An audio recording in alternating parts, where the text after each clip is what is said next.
look at this. 무슨 일이에요, 톡톡님? We've received an invitation. 오, 섭외 좀 하셨나 봐요. It's a fun subject. 뭔데요? Take a look.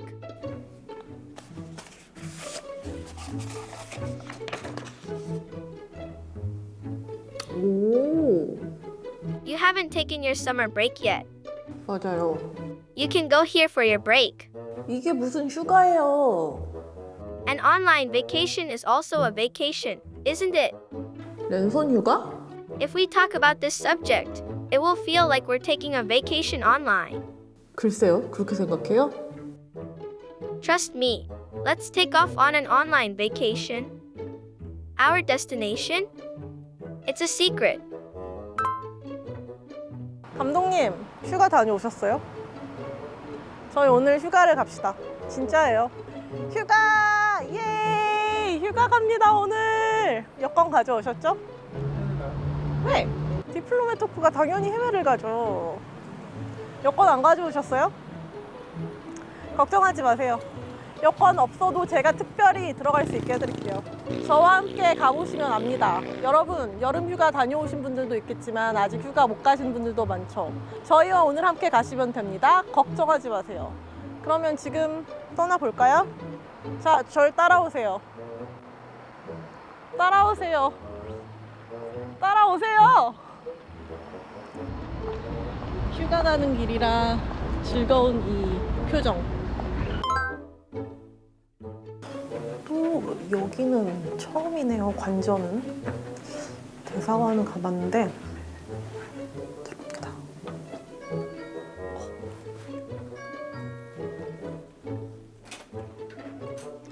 Hello, 안녕하세요.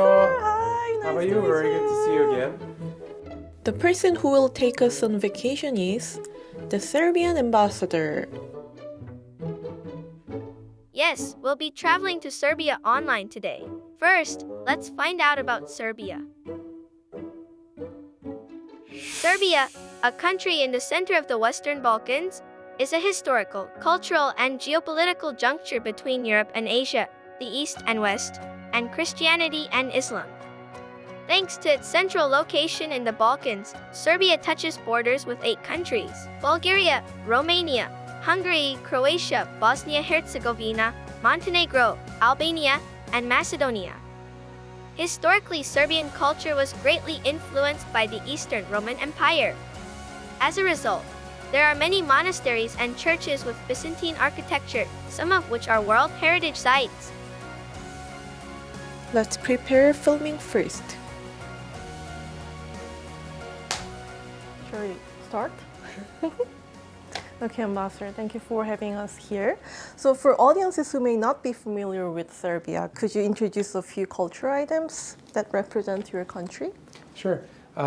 Serbia is basically on the crossroads between the East and the West, located in the Southeast Europe, which is important because there were a lot of different cultural influences going on throughout centuries. And those different influences, created different cultural forms and objects and churches and monasteries and traditions and so on. And many of them are now inscribed on the UNESCO World Heritage list. And one of them, when we speak about intangible cultural heritage, is the Serbian national drink called Lakia, and especially the one made of plums. Plums being our national fruit, and Serbia is one of the, I believe, top 5 world producers of plums and exporters of plums as well. It's only normal that our national drink is made of it, right? That's one of the, let's say, things and one of the items inscribed on the list of UNESCO intangible cultural heritage, not as a drink itself, but as a mixture of traditions and knowledge behind making something that is rakia, obviously. The other cultural item that I would like to mention is the also intangible heritage that is called Slava, which is the Saint Patron's Day. It's something that's specific for Serbian tradition, so no other Christian nations have this kind of tradition. Basically, whoever is an Orthodox Christian and Serbian, and their family has a patron, basically a saint who is the protector of their family, right? So in my case, it is Saint Nicholas, and it's celebrated every year on December 19th, right? So on that day, you bring in your family, your friends, your neighbors. Usually we say we don't invite to Slava, people just come. They know when your Slava is and they just show up. The people who know you, who love you, they will be there with your family on that day. Of course, there's a lot of rituals and customs related to this day. You prepare a special bread, which we call a Slava bread. You prepare a special kind of food and wine, obviously. You take your cake to your Slava cake, you take bread, you take it to the church, or you bring the priest to your house. And then you have 3 days of celebrations with your family and your close ones. And hopefully this year in December, we can bring you in as guests so we can talk about this Slava tradition in a more detailed manner. I really like that culture that you have your own patron who protects you. Yeah, exactly. So hopefully it works. I mean, it brings health and protection to the family and prosperity to all its members. So you told us you specifically want to talk about the UNESCO World Heritage sites in Serbia. Right. In the invitation the ambassador sent us, he wrote that he wanted to discuss Serbia's UNESCO World Heritage sites with us. Shall we find out about Serbia's World Heritage sites? UNESCO designates World Heritages under the Convention Concerning the Protection of the World Cultural and Natural Heritage adopted in 1972. World Heritage is the designation for places on Earth that are of outstanding universal value to humanity. Serbia is home to 5 World Heritage Sites.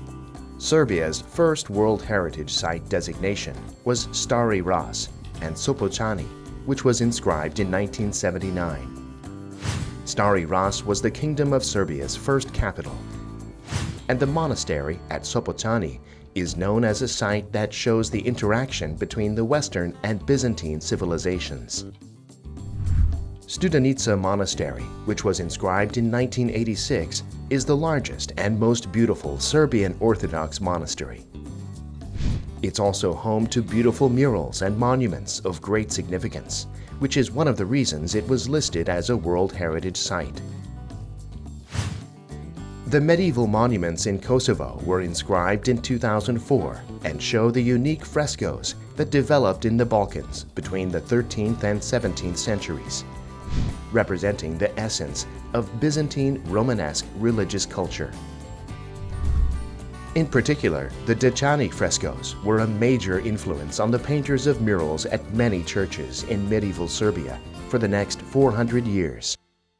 Gamzigrad Romuliana, Palace of Galerius, is a fortified palace and commemorative complex from the late Roman period. The fortress, palace, and memorial complex are a reflection of Roman architecture with Emperor Galerius's ideas embedded in them. The Steci medieval tombstones graveyards, which were inscribed in 2016, are 28 serial properties scattered across Serbia, Bosnia-Herzegovina, Western Montenegro, and south-central Croatia. The heritage includes a number of cemeteries and stečak, an unusual medieval tombstone found only in the region. So is there like one you'd like to recommend to travelers to Serbia? Yes, one of them that I would like to maybe point out is the Studenica Monastery. It's a monastery that was built in the late 12th century. That monastery is very, very important because it's a testament to the different influences of that time. It was built in the so-called Raška school, which was the blend, so to say, of Byzantine art and also some other like Romanesque styles and so on, not only when it comes to architecture of the object of the monastery, but also when it comes to the inner paintings, the frescoes within the monastery itself. Also, this monastery is important because the founder of the Serbian medieval dynasty, ruling dynasty, Stefan Nemanja, was that's basically his monastery, and he was buried there with his wife. And also that is the place where the founding of the independent Serbian Orthodox Church was initiated by his son, who later became Saint Sava, the founder of the Serbian Church. Studenica Monastery is a Serbian Orthodox monastery located in Kraljevo, central Serbia. The monastery houses the remains of the early kings who founded Serbia. It is also where Stefan third son, Saint Sava, wrote the first literary work in the Serbian language and established the Serbian Orthodox Cathedral. Stefan Grand Prince of the Serbian Grand Principality, founded the Nemanjic dynasty after winning the struggle against the Byzantine Empire. Abdicating from the throne in 1196 due to old age, Stefan Nemanja became a monk and was given the name Simeon. With his son, Saint Sava, he worked to establish independent Serbian churches and to protect the Eastern Orthodox Church. After the death of Stefan Nemanja, a civil war occurred as his eldest son, Vukan, and his second son, Stefan, fought over the succession. At this critical moment, Saint Sava mediated the dispute between his brothers, ending the civil war. Saint Sava worked to organize the church while sending monks who had accompanied him to different parts of the world to pastor and evangelize. Saint Sava wrote to the emperor of the Nicaea Empire to recognize the Serbian church as a separate church from the Patriarchate of Constantinople. In 1219, Saint Sava was appointed the first archbishop of the Serbian Orthodox Church. With this, the Serbian Orthodox Church was granted independence and autonomy. So what kind of meaning does it have for Serbia's cultural heritage or cultural items to be listed as a UNESCO World Heritage? Well, it has definitely has a lot of meanings. First of all, it's the preservation and the protection of the cultural heritage. You know, when you have something that is a few hundred years old or even sometimes thousands of years old, it's very important to preserve it, to protect it, you know, from climate influences, weather influences, from people influences. Sometimes we as a humankind are not smart enough, so we're not always able to protect. Sometimes we even willingly, destroy some of the cultural heritage. So I believe the preservation and protection is the first important thing to mention. The second one is promotion, is presentation. You know, presenting something that you have as a nation, as a country, to the world, something that you believe and UNESCO recognizes to be of universal significance and outstanding value, right? And same as Korea, which has, I believe, 15 items inscribed on the UNESCO World Heritage list. We have 5 so far, all of them cultural heritage. We are very proud to present this to the world.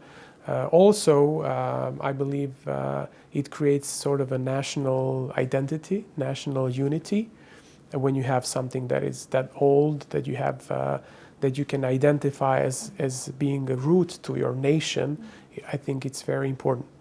Also, it's important to learn the future generations how to preserve it, how to protect it, because without knowing the past and taking care of the past, we can never really look into the future. And I believe that's why UNESCO as a specific organization within the UN system has a very great role to play. As the ambassador said, UNESCO World Heritage Sites have a lot of meaning. What kind of World Heritage Sites are there in Korea then?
So have you ever visited one of UNESCO heritage sites in Korea? Yes, definitely. So I've been to Hagway village. I've been to Gyeongju. I believe Korea has a variety and richness of both cultural and natural heritage that it should be proud of. And I think it is proud of, and I think there's a large number of tourists from all over the world going to Korea and visiting Korea just to visit these sites. And I believe the exchange of knowledge and best practices between the two countries in this field is also very important and has a significant role to play when it comes to overall relations between Serbia and Korea. So which of its cultural heritage is the Serbian government specifically trying to inscribe on the UNESCO World Heritage list? As all the other countries, we also have some items that are yet not inscribed but are on our national tentative list, waiting to be inscribed at some time. Obviously, that depends on the decision of the government itself, but it depends on UNESCO, obviously, whether this location or this natural heritage, whatever, if they have this universal value, outstanding value, significance, and so on. So it's a very long and complicated process. We have 11 items on the tentative list. Most of them are natural heritage. And one of them that I would like to mention is the place called Devil's Town. Actually, in Serbian, it's Đavolja Varoš. It's a place of rock formations.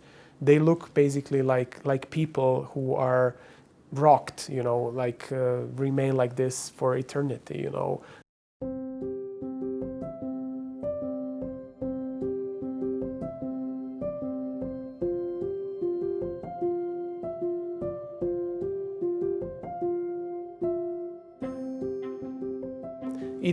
It shows you how nature can be a sculptor, how nature can be an artist in a way through the influence of water and wind erosion. These rock formations were created, and now they stand there as a gallery of sculptures outdoor, and I think it's really impressive. And I believe the government of Serbia is going to push for Đavolja Varoš to be one of the next items to be inscribed on the World Heritage list sometime in the few years to come. So before, you briefly mentioned about the Stasi medieval tombstones graveyards, right? And I heard that they are spread out in various countries, including Serbia. So how are they maintained? Yeah, so stećci are a very important cultural heritage that we have. They are medieval tombstones, basically medieval cemeteries, basically mostly carved out of limestone. And those are the graves of influential people in the Middle Ages, somewhere in between 12th to 16th centuries, I believe.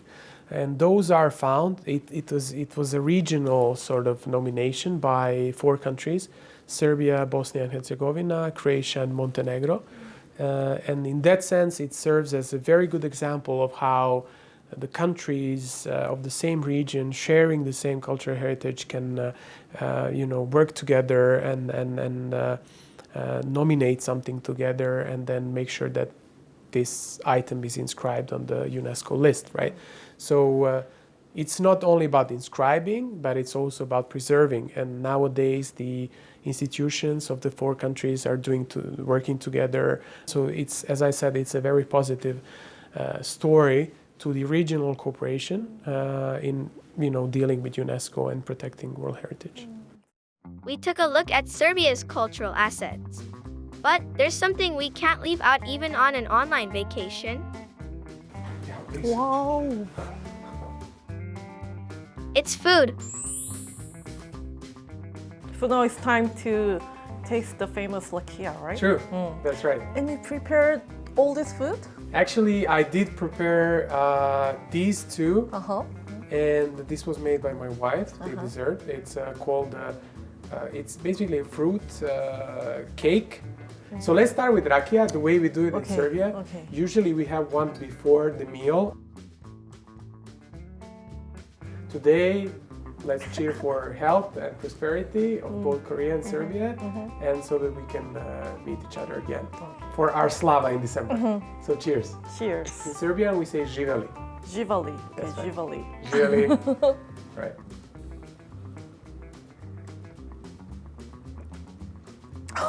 Yeah. It's really it strong. is really So strong. that's why you need some water. Usually we drink Oh. it. You kind of follow it with water after that. It's very hard. Usually it's around 35 to 40% alcohol. Wow. I think it's much stronger than soju. It is. Yes. It is. I think you told me there's something similar to. Yeah, but it is called 매실주, Uh-huh. and we make that alcohol with green plum in Korea. Okay. But it's not this Not this strong. strong. Yes.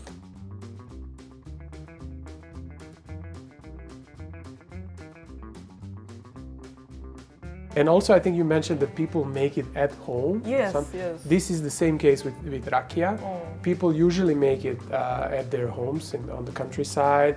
They have these special kind of vessels. They do the whole fermentation process and distillation process by themselves. And they have that as kind of family, keep it for their family, but also give it to other people when they go for Slava or they visit their friends. They would usually bring a bottle of rakia. So every lakia has maybe different taste depending on which family makes it. Exactly. We can drink many different flavors of rakia if we visit Serbia. Okay, so let's start eating. Try some of the food you made. Yeah, that's right. So I prepared the cheese pie. We call it gibanica.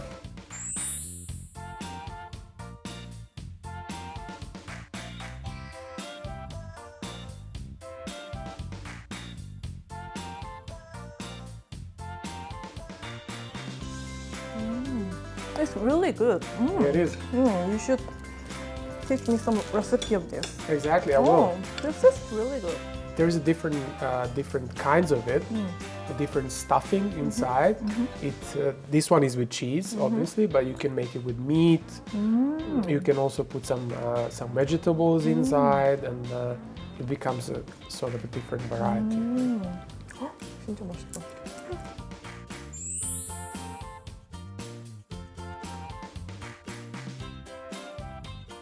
It is stuffed with minced beef, ground beef, and mixture of there's some rice, onions, garlic, spices.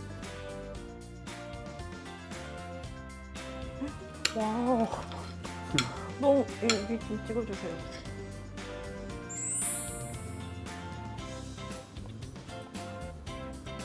It's mostly vegetables and meat, so it's.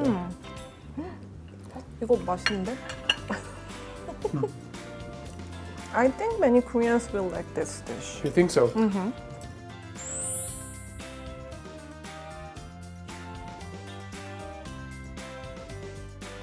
너무 생긴 게 맛있게 생겨서 it looks very delicious.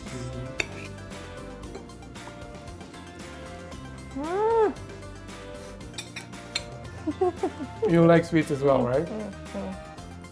진짜 맛있다. This is one of the best cakes that I ever had. It looks very simple, but it tastes really good. Yeah.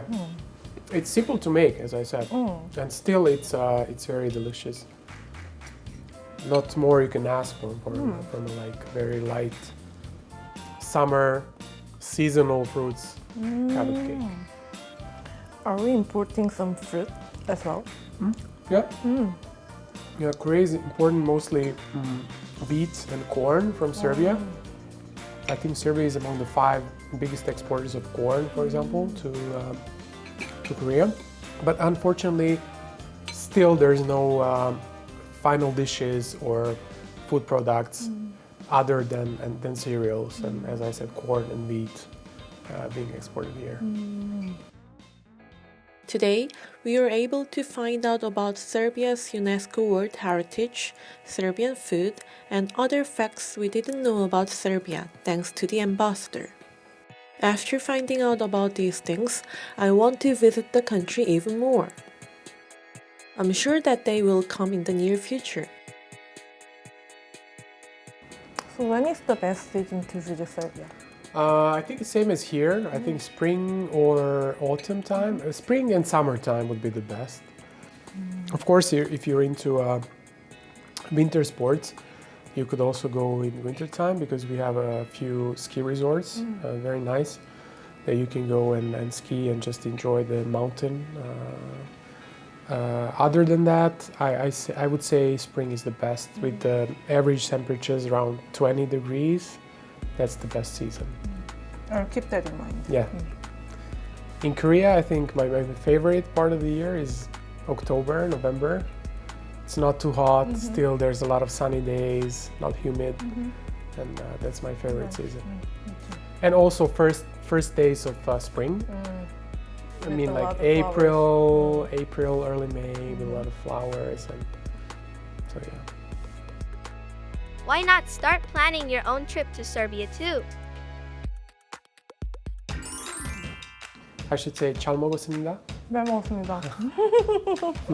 Maybe I should say Hvala. Yes, that's great. I see you were working on your Serbian. I have to say my personal favorite is definitely Korean barbecue. I have to say